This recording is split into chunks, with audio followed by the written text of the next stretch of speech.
Oi, meus queridos. Oi, minhas queridas. Como vocês estão? Espero que bem, com saúde e o coração em paz. Meu nome é Roberto Silva dos Santos, mas todo mundo sempre me chamou de Beto e tenho 52 anos de idade. Nasci e me criei numa cidade pequena do interior do Paraná, chamada Campo Mourão, mas vim para Curitiba ainda jovem, em busca de uma vida melhor, de oportunidades que lá na roça não tinha. E foi aqui, nessa cidade grande e fria, que construí minha história, que trabalhei por mais de 30 anos, que lutei para dar uma vida digna para minha família e que vivi uma experiência que me destruiu, me reconstruiu e me ensinou o verdadeiro significado das palavras lealdade, traição e perdão.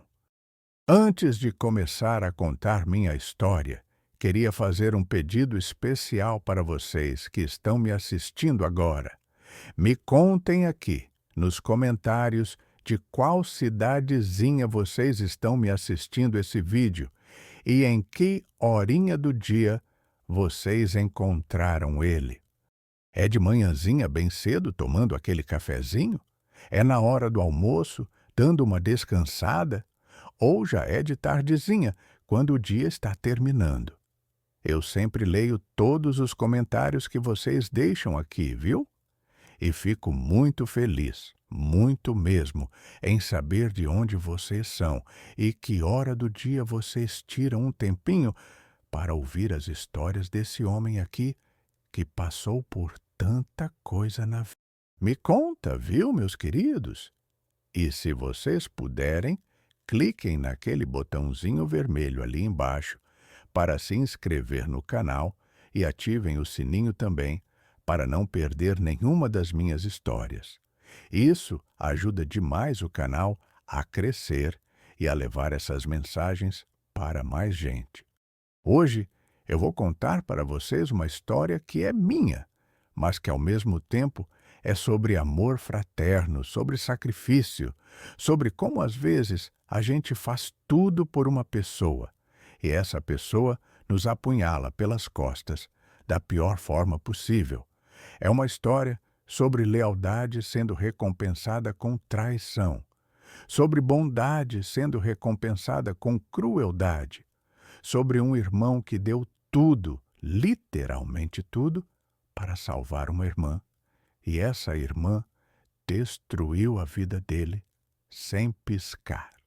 É uma história que tem injustiça, que tem dor, que tem prisão, mas que também tem recomeço, tem justiça sendo feita, tem lição aprendida.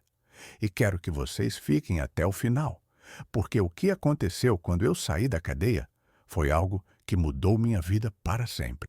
Então, peguem seu cafezinho ou seu chimarrão, se acomodem aí e vamos juntos relembrar essa época da minha vida, que começou com um ato de amor e terminou com a verdade. Minha história começa lá atrás, quando eu era criança, em Campo Mourão. Meu pai, seu Antônio, era trabalhador rural, peão de fazenda, ganhava pouco, mas era homem honesto, trabalhador, de palavra. Minha mãe, Dona Joana, era do lar, cuidava da gente, da casa, fazia aquela comida gostosa de fogão a lenha. A gente era pobre, mas tinha amor, tinha união. Éramos 4 irmãos. Eu era o mais velho, tinha o Marcelo, 2 anos mais novo que eu, a Fernanda, 4 anos mais nova, e a Patrícia, a caçula, 6 anos mais nova que eu. A Patrícia sempre foi a queridinha da família, a protegida, a mimada. Por ser a mais nova, a única menina caçula, todo mundo tinha um carinho especial por ela. Meu pai adorava ela, minha mãe fazia todas as vontades, e nós, os irmãos mais velhos, a protegíamos como se fosse um tesouro. Eu sempre fui o mais responsável dos 4. Desde cedo, ajudava meu pai na roça. Acordava às 5 da manhã para ordenhar as vacas. Cuidava dos irmãos mais novos quando minha mãe precisava. Com 15 anos, já trabalhava como ajudante de pedreiro para ajudar nas despesas de casa. O Marcelo era mais relaxado, mais brincalhão, mas era bom menino. A Fernanda era estudiosa, quieta, sonhava em ser professora. E a Patrícia, bem, a Patrícia sempre foi diferente. Desde pequena, ela era mimada, manhosa, sempre conseguia o que queria chorando, fazendo birra, manipulando a situação. Minha mãe dizia que era coisa de criança, que ia passar, mas não passou, só piorou. Quando eu tinha 18 anos, vim para Curitiba procurar emprego. A situação na roça estava difícil. Meu pai tinha se machucado num acidente de trabalho, ficado com a perna quebrada. Não conseguia mais trabalhar direito. Alguém precisava ganhar mais dinheiro para ajudar a família. Eu era o mais velho. Era minha responsabilidade. Cheguei em Curitiba sem conhecer ninguém, com uma mala de roupa velha e R$ 50 no bolso. Dormi na rodoviária as primeiras noites. Passei fome, passei frio, mas não desisti. Arrumei trabalho como ajudante de carga e descarga num mercado. Depois virei repositor, depois caixa. Trabalhava 12, 14 horas por dia. Mandava metade do meu salário para minha família todo mês, sem falta. Com o tempo, as coisas melhoraram. Consegui um emprego melhor, como auxiliar administrativo numa empresa de transporte. Fiz cursos noturnos, me especializei, virei coordenador, depois gerente. Em 1998, com 26 anos, conheci a Rosângela, meu amor, minha esposa. Ela era recepcionista na empresa. A gente se apaixonou, namorou 2 anos, casou. Em 2001, nasceu nosso primeiro filho, o Rodrigo. Em 2004, nasceu a Rafaela. A gente conseguiu comprar um apartamento pequeno, de 2 quartos, no bairro de Santa Felicidade, financiado em 30 anos. Mas era nosso. Eu tinha conseguido, meus queridos. Tinha saído da pobreza, tinha construído uma vida digna, tinha minha família, meu emprego estável, meu apartamento. Continuava ajudando meus pais financeiramente todo mês, e eles ficaram orgulhosos do filho, que tinha vencido na vida. Meus irmãos seguiram caminhos diferentes. O Marcelo ficou no interior. Casou com uma moça da cidade, teve 3 filhos, trabalhava numa oficina mecânica. Era simples, mas era feliz. A Fernanda realizou o sonho, fez magistério, virou professora de escola municipal, casou com um funcionário público, teve 2 filhos. E a Patrícia? Bem, a Patrícia foi a que mais me preocupou ao longo dos anos. Ela nunca se acertou na vida. Largou a escola no 2º ano do ensino médio. Arrumou uns namorados problemáticos. Se meteu em confusão. Com 20 anos, engravidou de um rapaz que a abandonou assim que soube da gravidez. Minha mãe, já doente na época, com problema no coração, cuidou do bebê da Patrícia como se fosse dela. A Patrícia mal olhava para a criança, saía para festas, voltava de madrugada, não tinha responsabilidade nenhuma. Quando minha mãe faleceu em 2008 de parada cardíaca, foi um golpe terrível para toda a família. Meu pai ficou devastado, nunca mais foi o mesmo. E a filha da Patrícia, a Júlia, que tinha apenas 3 anos, ficou sem ninguém para cuidar. Meu pai, com a saúde debilitada, não conseguia.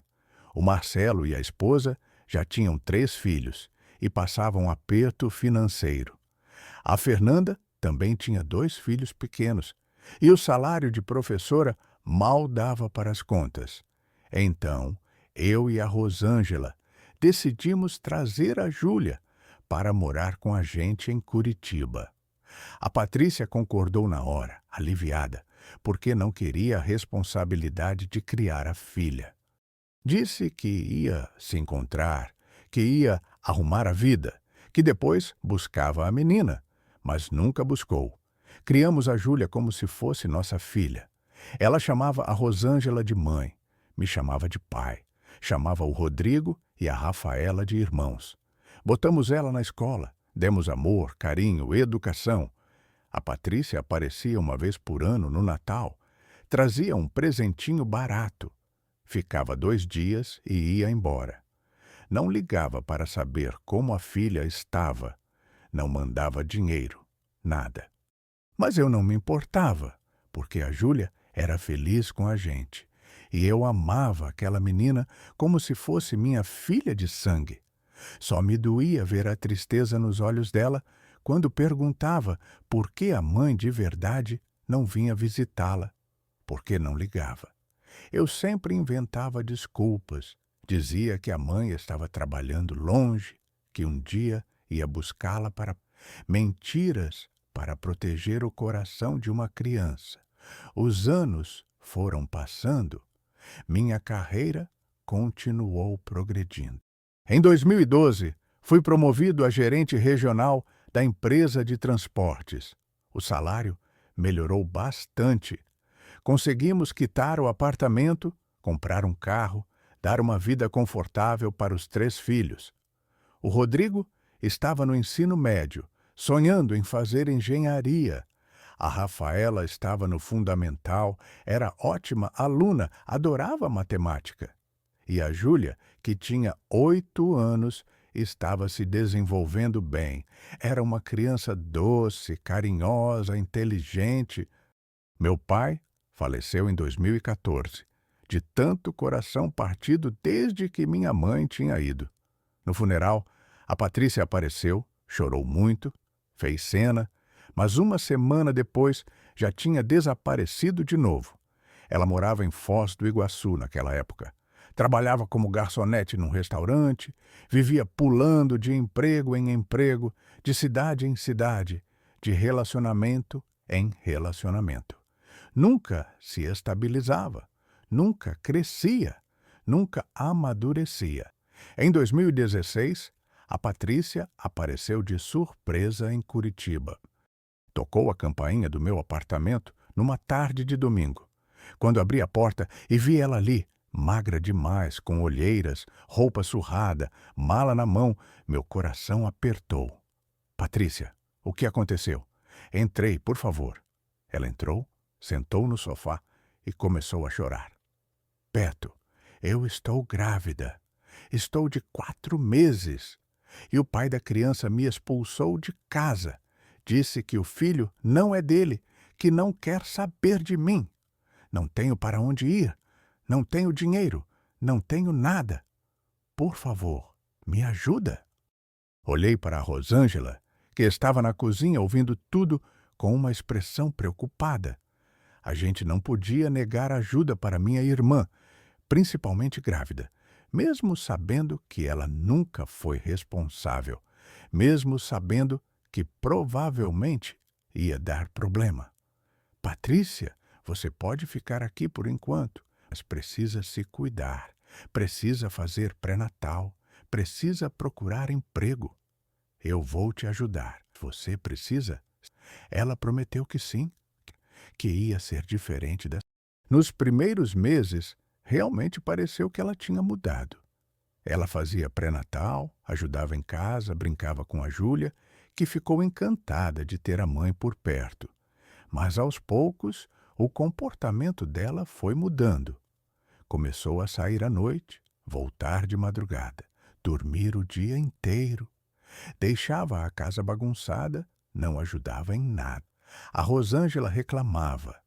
Dizia que a Patrícia estava abusando da nossa boa vontade, mas eu sempre defendia minha irmã. Rosângela, ela está grávida.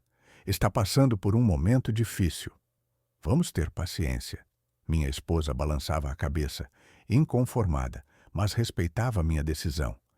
Em agosto de 2016, a Patrícia deu à luz um menino, o Gabriel. O parto foi complicado, cesárea de emergência, mas mãe e bebê ficaram bem.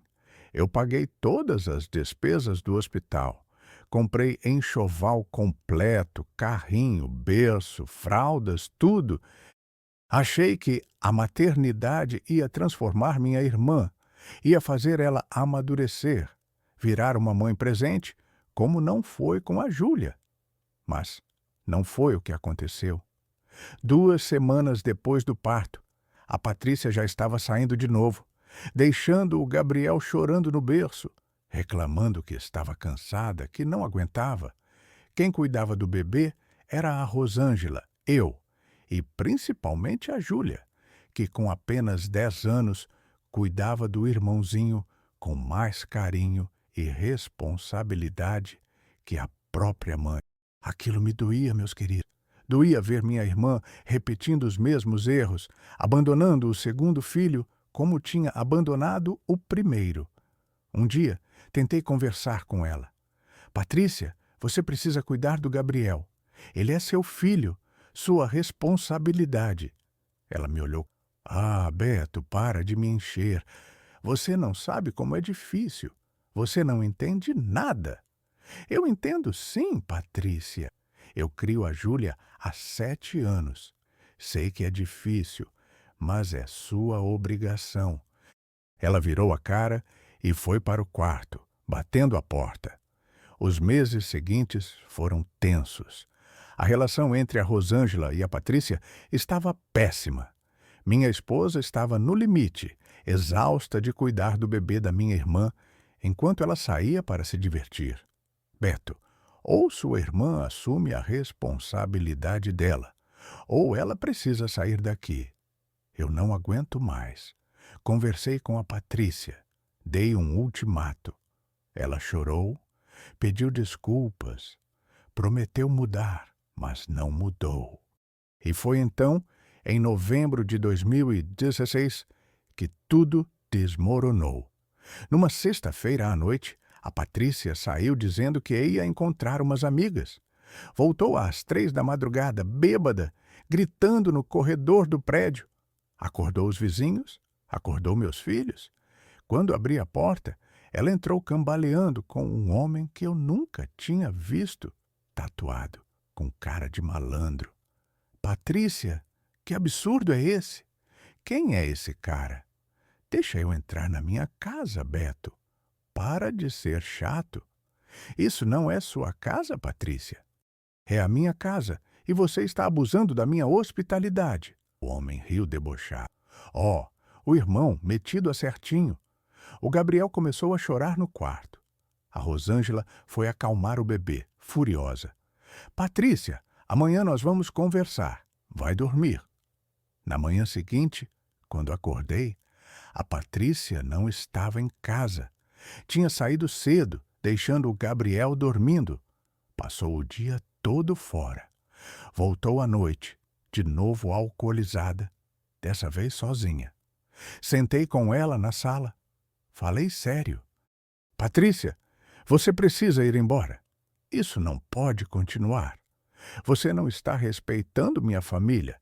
Não está cuidando do seu filho. Vou te dar dinheiro para você alugar um quarto em algum lugar, mas você precisa sair daqui. Ela me olhou com ódio. Você vai me expulsar? Seu irmão? Eu grávida com um bebê recém-nascido e você me expulsando? Patrícia, o Gabriel tem 3 meses. Você não está grávida. E eu não estou te expulsando. Estou te pedindo para assumir sua vida, sua responsabilidade. Dou uma ajuda financeira, mas você precisa sair. Ela se levantou gritando. Você sempre foi assim, Beto. Sempre se achando melhor que todo mundo. Só porque você tem emprego, tem apartamento, você acha que pode me humilhar. Não estou te humilhando, Patrícia. Estou te pedindo para respeitar minha casa e minha família. Ela pegou a bolsa e saiu batendo a porta. Não voltou naquela noite, nem na seguinte. Passou uma semana sem aparecer. O Gabriel ficou com a gente, chorando pela mãe, e meu coração sangrava por aquela criança inocente.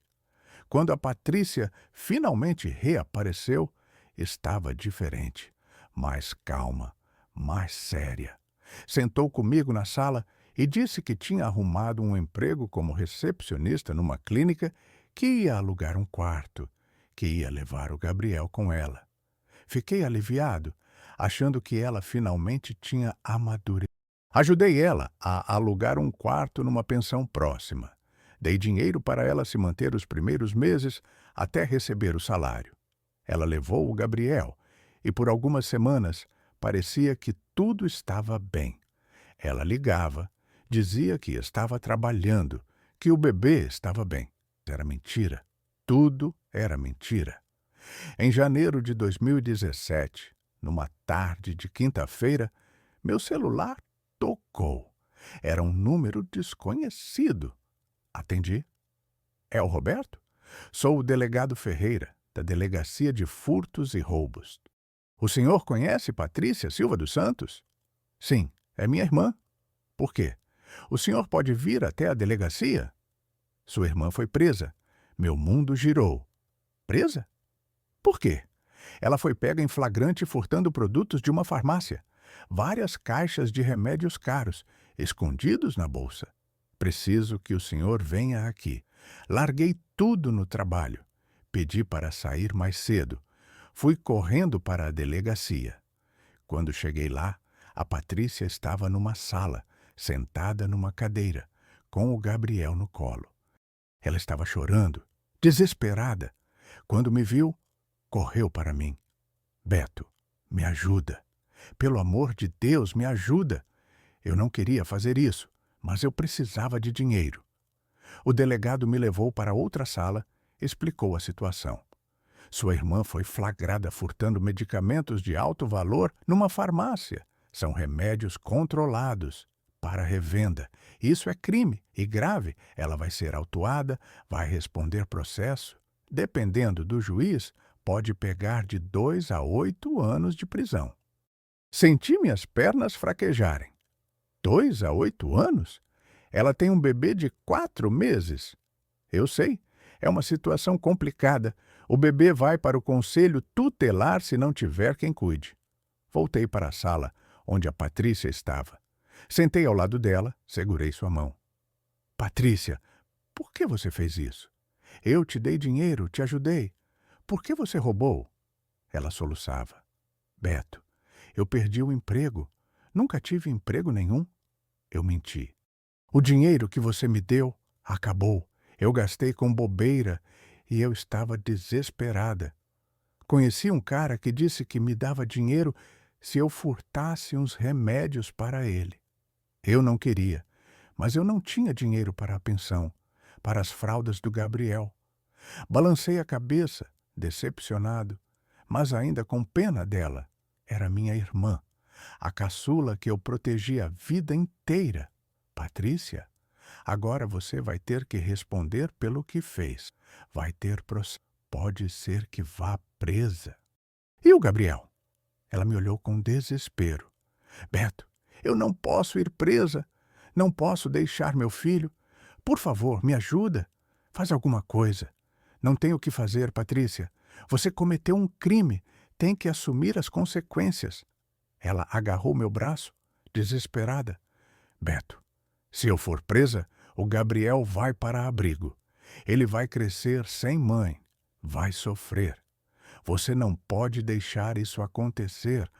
Você é meu irmão. Você sempre cuidou de mim. Por favor, me ajuda dessa vez. Só dessa vez. Saí da delegacia com o coração partido. Peguei o Gabriel provisoriamente, enquanto esperávamos os desdobramentos do caso. A Patrícia foi liberada depois de assinar um termo de comparecimento em audiência.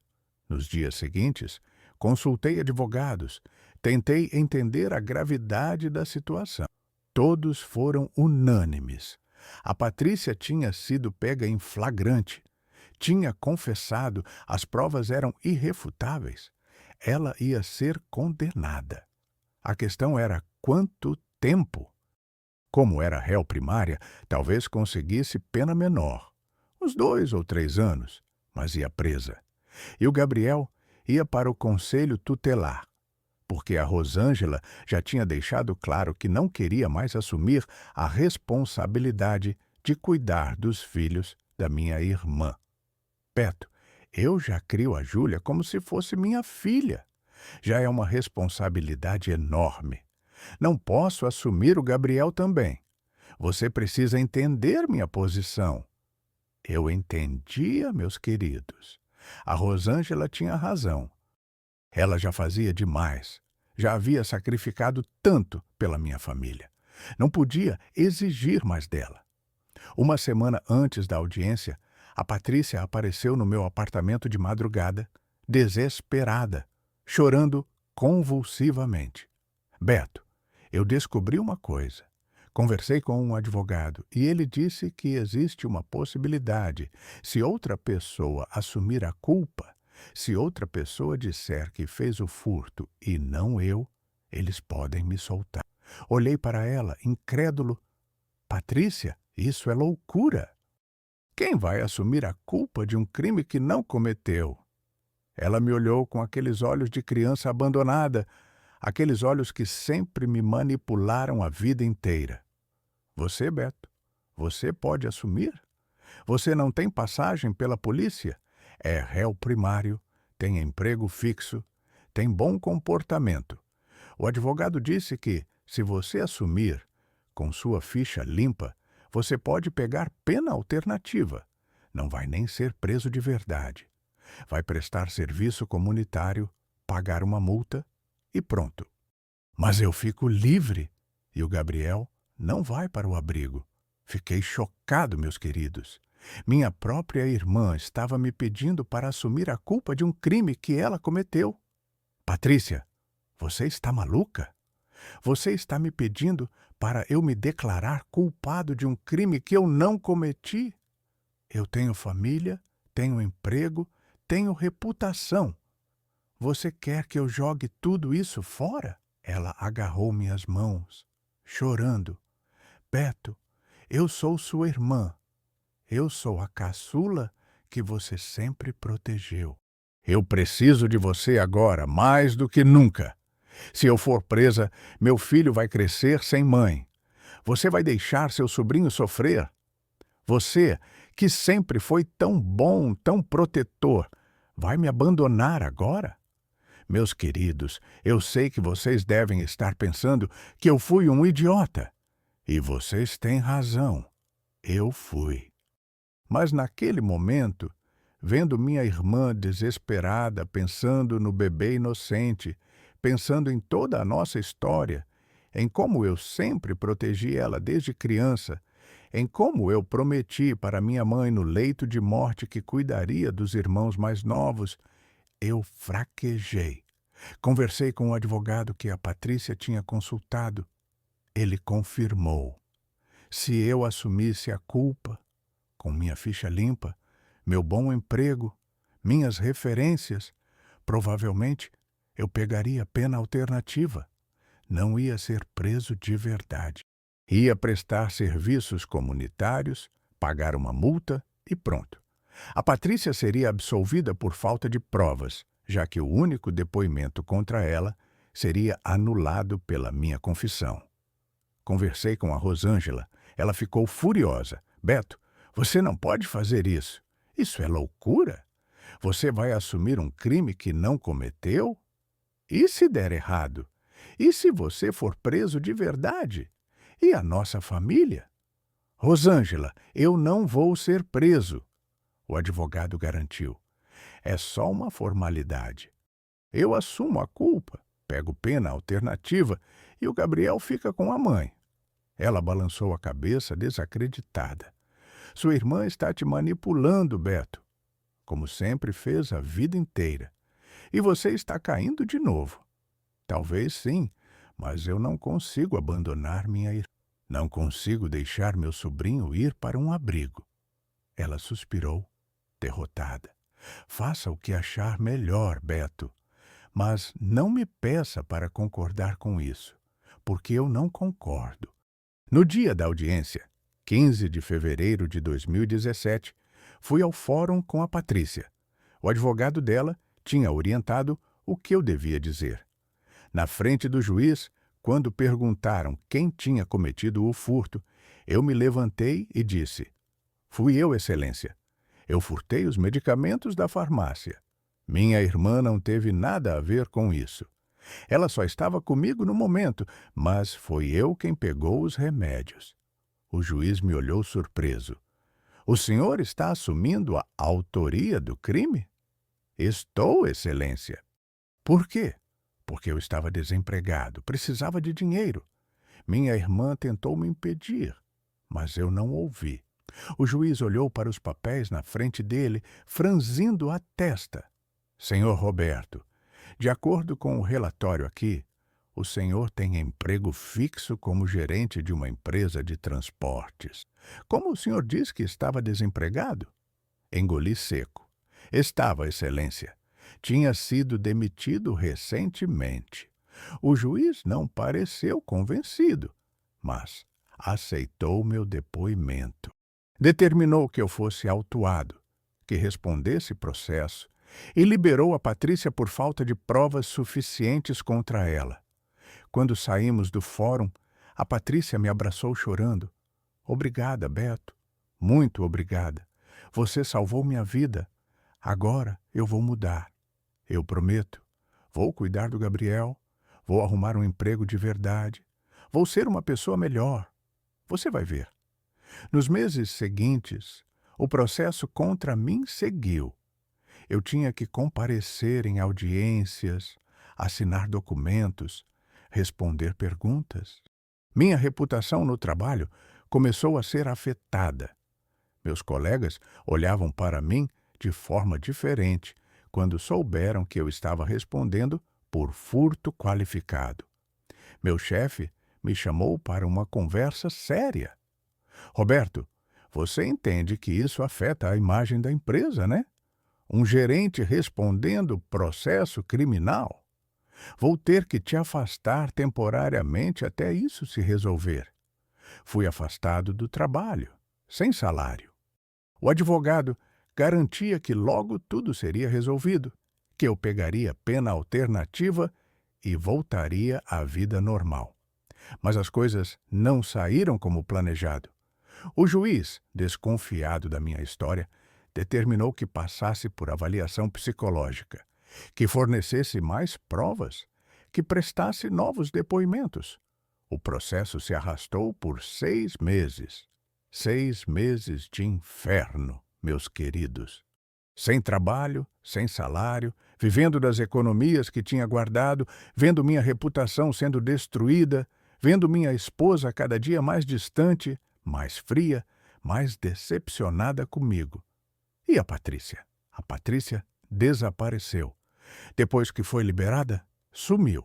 Não atendia meus telefonemas, não respondia mensagens. Descobri por terceiros que tinha ido para Foz do Iguaçu de novo, deixando o Gabriel com uma vizinha. Quando fui buscar o bebê, a vizinha disse que fazia uma semana que a Patrícia tinha saído e não voltava.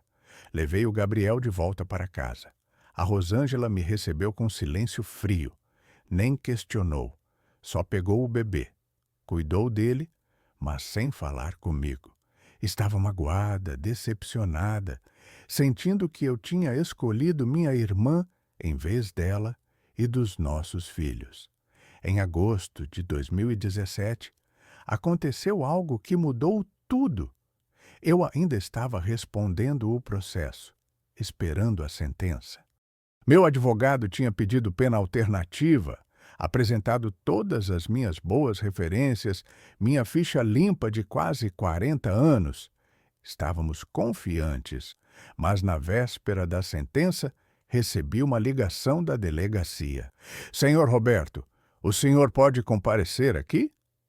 Temos que conversar sobre seu caso. Fui até lá. O delegado Ferreira, o mesmo que tinha prendido a Patrícia, me recebeu na sala dele com uma expressão séria. Senhor Roberto, se não conversar, sente-se. Nós refizemos a investigação do seu caso e descobrimos algumas inconsistências graves. Meu coração disparou. Que inconsistências? As câmeras de segurança da farmácia. Nós revisamos as imagens com mais atenção. E o senhor não aparece em nenhum momento nas gravações. Quem aparece furtando os medicamentos é sua irmã, a Patrícia, sozinha. O senhor nem estava na farmácia naquele dia. Fiquei em silêncio, sem saber o que dizer. Senhor Roberto, o senhor mentiu em juízo. O senhor assumiu a culpa de um crime que não cometeu para proteger sua irmã. Isso é crime também. Chama-se falso testemunho e obstrução da justiça. Senti o mundo desabar. Mas o advogado disse que eu podia assumir a culpa, que ia dar certo. O advogado errou, senhor Roberto. Ou te enganou. Porque agora o senhor vai responder não só pelo furto que assumiu falsamente, mas também por mentir em juízo. E a pena para isso é prisão. Não tem pena alternativa, é prisão mesmo. 3 dias depois, em 10 de agosto de 2017, fui preso, levado para o presídio de Curitiba, condenado a 2 anos e 6 meses de reclusão por obstrução de justiça e falso testemunho. Não podia acreditar no que estava acontecendo. Eu, um homem trabalhador, honesto, pai de família, que nunca tinha cometido um crime na vida, estava indo preso por ter tentado proteger minha irmã. Quando me levaram algemado do fórum para o camburão, vi a Rosângela e meus filhos na porta, chorando. Minha esposa me olhava com uma mistura de tristeza, raiva e decepção. Os meus filhos, o Rodrigo com 16 anos e a Rafaela com 13, não entendiam o que estava acontecendo. Ai, papai, não leva meu pai. A Rafaela gritava chorando. Meu coração se despedaçou naquele momento, meus queridos. Eu tinha destruído minha vida, destruído minha família. E onde estava ela? Sumida, desaparecida, sem dar sinal de vida. A prisão foi um inferno. Eu nunca tinha pisado num lugar daqueles. Cela superlotada, suja, cheiro horrível, barulho constante, violência por todos os lados. Eu era um homem de bem, que trabalhava desde criança, que construiu uma vida honesta e estava ali, trancado com criminosos de verdade, sendo humilhado, sendo tratado como lixo. Nos primeiros dias, não conseguia comer, não conseguia dormir. Ficava no canto da cela, abraçado nas minhas pernas, chorando baixinho para ninguém ver. Os outros presos me zoavam. Olha o burguesinho chorando. Não aguenta nem uma semana aqui dentro, mas tinha um preso mais velho, o seu Manuel, que tinha dó de mim. Ele tinha mais de 60 anos, estava preso por homicídio culposo, tinha atropelado uma pessoa sem querer décadas atrás. Ele me deu conselhos. Filho, você precisa endurecer. Se você mostrar fraqueza aqui dentro, vão te destruir. Levanta essa cabeça, se impõe, não deixa ninguém te humilhar. E reza muito. Reza para Deus te dar força, porque aqui dentro, sem Deus, a gente enlouquece. A Rosângela vinha me visitar uma vez por semana no começo. Trazia comida, trazia notícias dos meninos, mas a cada visita estava mais distante, mais fria. Beto, eu não sei quanto tempo vou aguentar isso. As contas estão atrasadas. Não tenho dinheiro para pagar tudo. Estou tendo que trabalhar dobrado. E as crianças estão sofrendo na escola, sendo zoadas porque o pai está preso. Desculpa, Rosângela. Eu nunca quis que isso acontecesse. Eu sei, Beto, mas aconteceu. E agora estou sozinha, cuidando de tudo, inclusive do Gabriel, o filho da sua irmã que você tanto quis salvar. E ela? Cadê ela? Sumiu, desapareceu, te deixou preso aqui e não dá as caras. Você percebe agora como ela te usou? Eu percebia, meus queridos. Percebia perfeitamente. Minha irmã tinha me manipulado, tinha me usado, tinha destruído minha vida e desaparecido. Mas o que eu podia fazer? Estava preso, impotente, pagando por uma decisão burra que tinha tomado por amor fraterno. Depois de 3 meses de visitas, a Rosângela parou de vir. Mandou uma carta dizendo que não aguentava mais, que estava entrando com pedido de separação, que ia seguir a vida dela sem mim, que os meninos ainda me amavam, mas que era melhor eles me esquecerem por enquanto, para não sofrerem mais. Aquela carta me destruiu. Perdi minha esposa, perdi meus filhos, perdi minha liberdade, perdi tudo. E tudo por causa da Patrícia. Passei a ter ódio da minha irmã, um ódio profundo que crescia a cada dia. Jurava para mim mesmo que quando saísse dali, ia encontrá-la e ia fazer justiça com as próprias mãos. Mas seu Manuel me aconselhava: filho, ódio não leva a nada. Só te consome por dentro. Entrega tudo na mão de Deus. Ele sabe de todas as coisas e, na hora certa, faz justiça. Tentei acreditar nisso, mas... Em dezembro de 2017, recebi uma visita inesperada. Era o Marcelo, meu irmão. Fazia meses que não tinha notícias dele. Beto, ele disse sentando na frente de mim, na sala de visita. Eu preciso te contar uma coisa. Pode falar. É sobre a Patrícia. Meu coração acelerou. Você sabe onde ela está? Sei. Ela está em Campo Mourão, na casa de uns primos nossos. E fez uma coisa horrível, Beto. O quê? Ela vendeu seu apartamento? Senti como se tivesse levado um soco no estômago. Vendeu meu apartamento? Como assim? Ela falsificou sua assinatura numa procuração, se fez passar por procuradora sua e vendeu o apartamento para de fora. Pegou todo o dinheiro e sumiu. A Rosângela e as crianças tiveram que sair do apartamento de um dia para o outro. Estão morando na casa da mãe dela agora, todas apertadas. Não consegui respirar. Não conseguia acreditar no que estava ouvindo. Minha irmã tinha vendido meu apartamento? O apartamento que eu levei anos para comprar, para quitar, que era o teto da minha família. Como ela conseguiu? Ela pegou seus documentos que estavam no apartamento, falsificou sua assinatura no cartório e vendeu. O comprador nem desconfiou, porque os documentos pareciam verdadeiros. Foi só depois que descobriram a fraude, mas o apartamento já tinha sido vendido, o dinheiro já tinha sumido. A Rosângela fez boletim de ocorrência, mas até agora não acharam a Patrícia. Senti uma raiva tão grande, meus queridos, que comecei a tremer.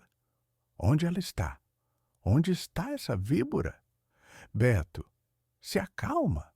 Ela está na casa dos primos, mas já gastou quase todo o dinheiro. Os primos me contaram que ela está usando drogas, está completamente perdida, destruiu sua vida e não está nem aí. E o Gabriel?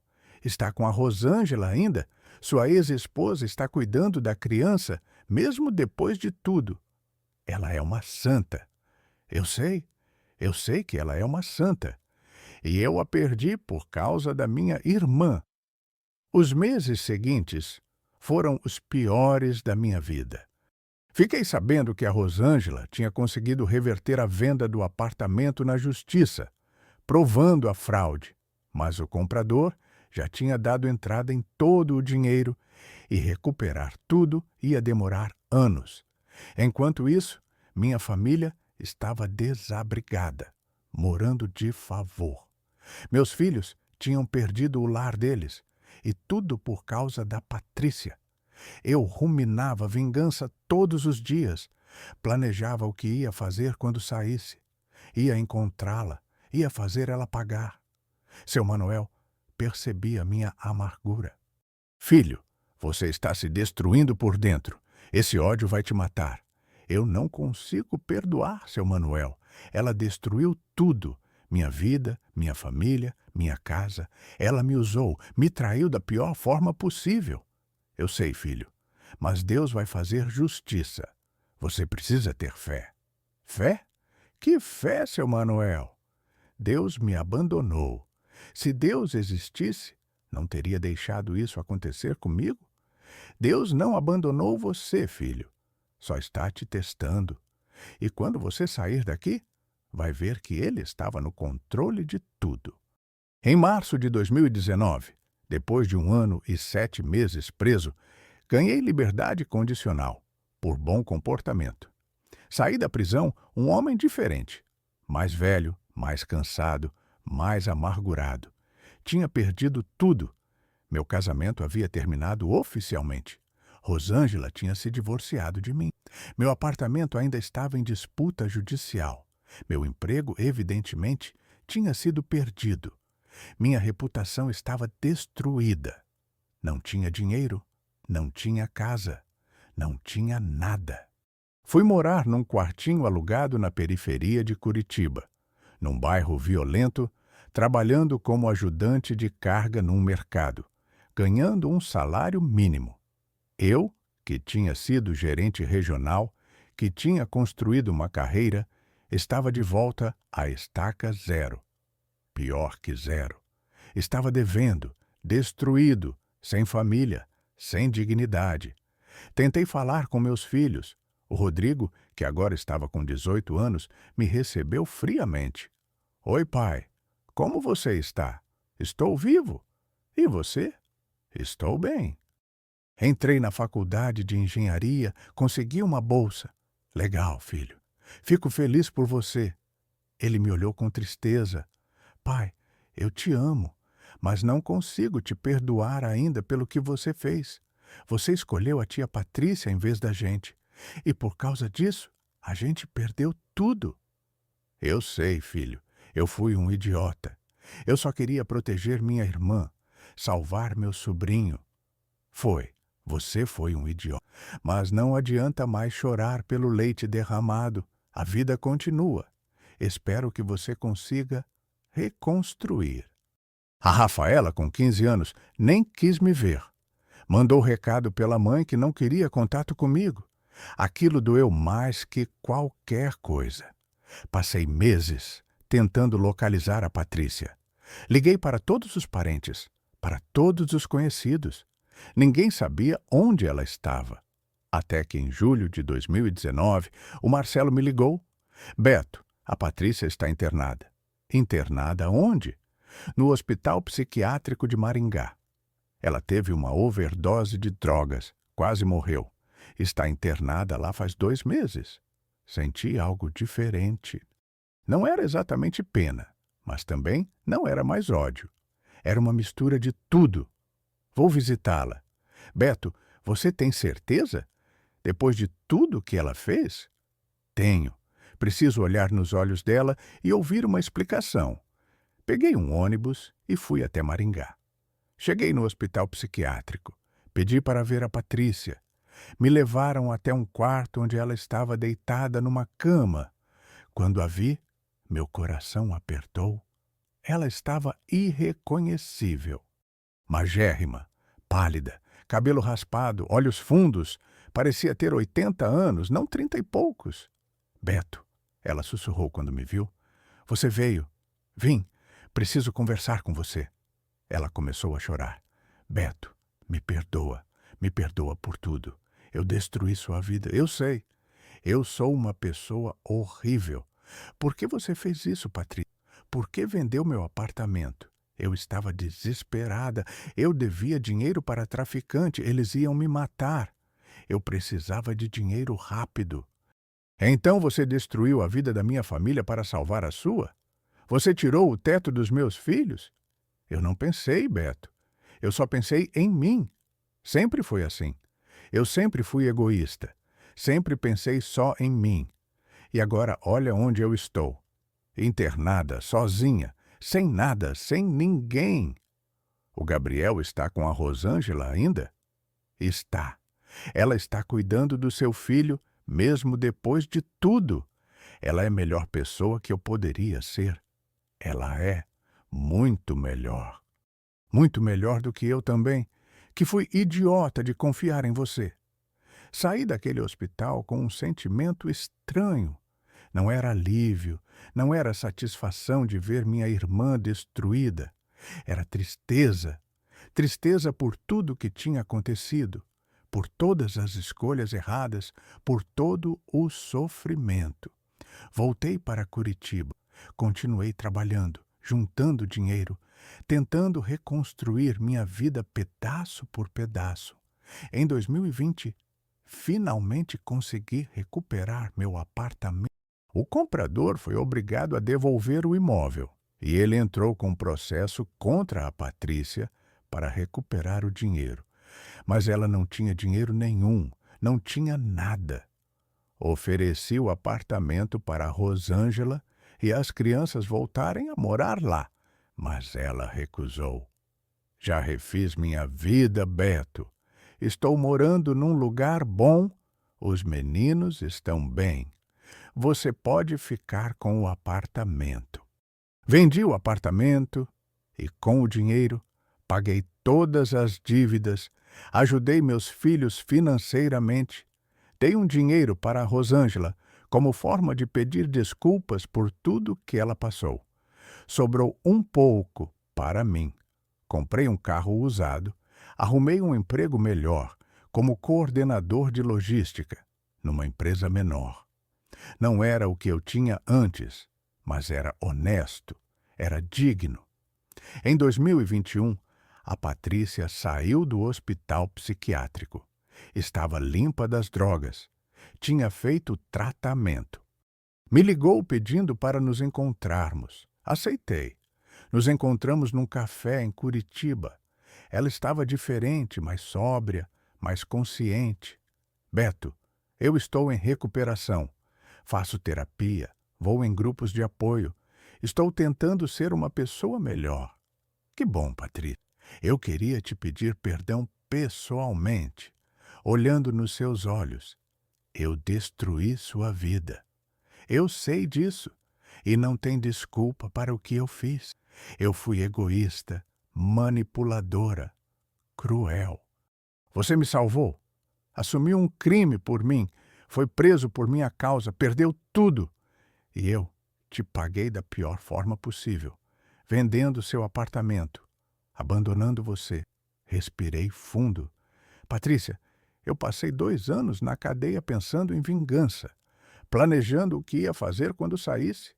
Mas, quando te vi naquele hospital destruída, percebi que a vida já tinha feito justiça. Você perdeu tudo também. Perdeu sua saúde, sua dignidade, seus filhos. Você está pagando pelo que fez. Ela concordou chorando. Estou pagando. Todos os dias. Eu queria te pedir uma coisa. Fala. Me deixa conhecer o Gabriel. Ele está com 6 anos agora. Eu queria ser mãe dele de verdade. Queria ter uma chance. O Gabriel está com a Rosângela. Ela está criando ele. Você perdeu esse direito quando abandonou ele. Eu sei. Mas eu mudei, Beto. Eu juro que mudei. Vou ter que ver isso com o tempo, Patrícia. Por enquanto, você precisa focar em você, na sua recuperação, em provar que mudou de verdade. Hoje, em 2024, 7 anos depois de tudo o que aconteceu, posso dizer que reconstruí minha vida. Não é a vida que eu tinha antes, mas é uma vida digna. Trabalho, pago minhas contas, tenho meu cantinho. Meu filho Rodrigo se formou engenheiro, trabalha numa empresa boa, está noivo. Minha filha Rafaela está na faculdade de medicina, graças a uma bolsa integral que conseguiu. Eles ainda têm mágoas, ainda têm dificuldade de conviver comigo. Nós estamos tentando reconstruir nossa relação aos poucos. A Rosângela se casou de novo, com um homem bom que trata ela bem. Fico feliz por ela. Ela merece toda a felicidade do mundo. E o Gabriel, meu sobrinho, continua com ela. Ela adotou ele oficialmente, e ele a chama de mãe. A Patrícia vê ele uma vez por mês, em visitas supervisionadas. Ela está trabalhando como cuidadora de idosos, mora numa república com outras pessoas em recuperação, está reconstruindo a vida dela também. um dia de cada vez. E a Júlia, minha outra sobrinha, a primeira filha da Patrícia que criamos, está com 18 anos agora. Está fazendo faculdade de pedagogia. Ela mora comigo, me ajuda com as despesas e eu ajudo ela. Criamos um vínculo forte ao longo desses anos. Ela me chama de pai, porque foi quem criou ela de verdade. Meus queridos, se vocês chegaram até aqui, até o final dessa história, muito obrigado. Muito obrigado mesmo por me ouvirem. Quero deixar algumas reflexões com vocês. Primeiro, amor fraterno é lindo, mas não pode ser cego. Eu amava minha irmã. Quis protegê-la como sempre fiz, mas ela me usou, me manipulou, me destruiu. E eu deixei, porque não quis enxergar quem ela realmente era. Às vezes, ajudar alguém não significa assumir as consequências dos erros dessa pessoa. Significa deixar ela aprender, deixar ela crescer, mesmo que seja através da dor. Segundo, nossas escolhas têm consequências. Quando escolhi assumir a culpa de um crime que não cometi, achei que estava fazendo a coisa certa, que estava salvando minha irmã e meu sobrinho. Mas, na verdade, estava destruindo minha própria família. Minha esposa, meus filhos, eles pagaram o preço das minhas escolhas erradas. E isso é algo que carrego até hoje. Terceiro, vingança não resolve nada. Quando saí da prisão, estava consumido pelo ódio, planejando vingança contra minha irmã. Mas quando a vi destruída naquele hospital, percebi que a vida já tinha feito justiça e que se eu continuasse alimentando aquele ódio, só iria me destruir mais ainda. Perdoar não significa esquecer, não significa que está tudo bem. Significa liberar aquele peso do coração para poder seguir em frente. E quarto, sempre é possível recomeçar. Eu perdi tudo, literalmente tudo. Meu casamento, minha casa, meu emprego, minha liberdade, minha reputação. Mas consegui reconstruir um dia de cada vez, um tijolinho de cada vez. Não é a mesma vida, mas é uma vida digna. E às vezes, recomeçar é a maior prova de força que existe. Se vocês entenderam a mensagem dessa história, se vocês aprenderam algo com meus erros, escrevam nos comentários a palavra recomeço. Quero ver quantas pessoas resilientes estão me assistindo. E compartilhem esse vídeo, compartilhem com aquele amigo que está passando por uma situação difícil, que acha que perdeu tudo e não tem mais jeito. Compartilhem para mostrar que sempre tem jeito, sempre é possível reconstruir, sempre é possível recomeçar. Um abraço enorme no coração de cada um de vocês. Obrigado por me ouvirem. Obrigado por não me julgarem. Obrigado por entenderem que todos nós cometemos erros. Todos nós tomamos decisões erradas às vezes. Mas o que define a gente não são os erros, é a forma como nos levantamos depois. Fiquem com Deus, meus queridos, e lembrem-se sempre, protejam quem amam, mas não ajudem quem precisar, mas estabeleçam limite. E nunca, nunca desistam porque enquanto há vida, há esperança. Um beijo grande desse homem que perdeu tudo, mas ganhou saúde, que foi preso injustamente, mas saiu livre de verdade, que foi traído pela própria irmã, mas aprendeu o verdadeiro significado de família. Até a próxima história. E continuem sendo pessoas boas nesse mundo, mas pessoas inteligentes também, que sabem a diferença entre ajudar e se sacrificar em vão.